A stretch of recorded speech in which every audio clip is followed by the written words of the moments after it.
This is Robert Kraft, and I'm coming to you live on SNN Live, and we're at the Smallcap Discoveries Conference 2017 in Vancouver, BC. With me right now is Paul Andreola, the host of the Smallcap Discoveries Conference and main editor, founder of Smallcap Discoveries newsletter. Paul, welcome to SNN Live, and thank you for having us. Thank you for coming and being at our show. It's great to be here, and again, thank you. So, to start off, for those who don't know about Small Cap Discoveries, let's get an overview and then go from there. Sure. Small Cap Discoveries is a newsletter focused on the Canadian small cap space, more appropriately, actually, the microcap space. We're focused on non-resource companies. We have a set criteria that looks for companies that have hyper growth and ideally profitability. So we screen the thousands of companies that are listed in Canada, looking for the the 1 in 100 that might meet our criteria, and then when we find it, we profile it for our subscribers.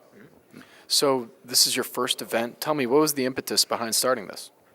You know, we found that there's a lot of conferences that take a quite a different approach than what we wanted to see happen. What we try to do is find companies that are undiscovered by the market, and in a lot of cases, those companies are not out there trying to publicize themselves. They're busy building their businesses. So we thought it'd be great to be able to invite those companies to meet with our subscriber base, which is quite a sophisticated subscriber base, and they don't get the opportunity to meet these companies on a regular basis. And it also gave these subscribers an opportunity to meet, face to face with management, which is quite hard to do. So, having everybody meet in one place and making it efficient for investors and the companies, we thought it was well overdue. So I also wanted to get your insight on what's going on in the microcap space in Canada, as a reflection in 2017. So tell me, what's been happening? Sure. I think one of the things about the Canadian microcap space is it tends to be influenced a lot by sort of exciting, I won't say fads, they tend to be more in fads, but there's a lot of economic novelties like blockchain or marijuana space. They tend to get a lot of the excitement. A lot of the lesser known companies that are diligently building their business, they don't get the attention that a lot of these other companies do.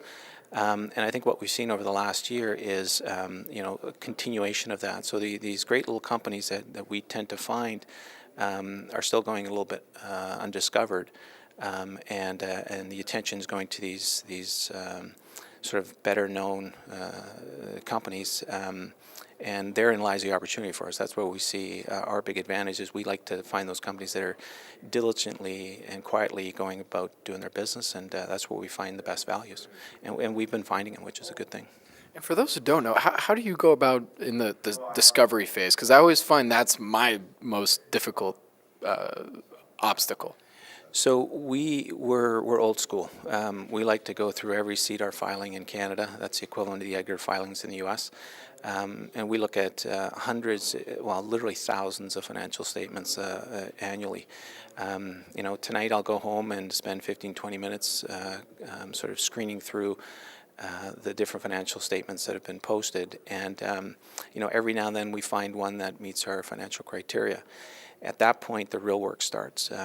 We do a large degree of due diligence, including everything from, really understanding what the financial numbers are telling us, and then getting into, how management have built the business, how the shares have been issued, what kind of financings have been done in the past. There's a whole list of things that we look for.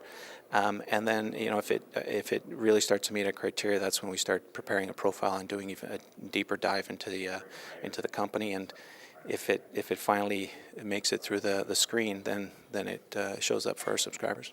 So I'm going to ask a question because some of our U.S. listeners may not know if on CDR there's the screening process or this filtering process. What's that look like on CDR?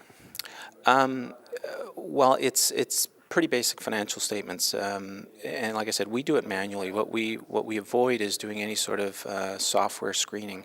What we find is every now and then you get the odd one that doesn't show up in a piece of software. Those are typically the best opportunities, so we don't want to miss those. We will go through everything, and it becomes a bit of sort of a science for us because we've done it so long that we can know within a few minutes if a company is going to meet our criteria and allow us to get to the next level. But it's important that we do it manually so that we don't miss that little gem that the software might not pick up. So, Paul, where can our audience go and find more information about Smallcap Discoveries?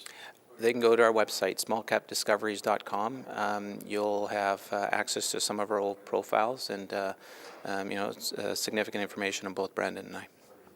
My name is Robert Kraft, and I'm coming to you live on SNN Live, and we're here at the Smallcap Discoveries Conference 2017 in Vancouver, BC. With me again is Paul Andreola from Smallcap Discoveries. Paul, thank you again. Thank you, Bobby.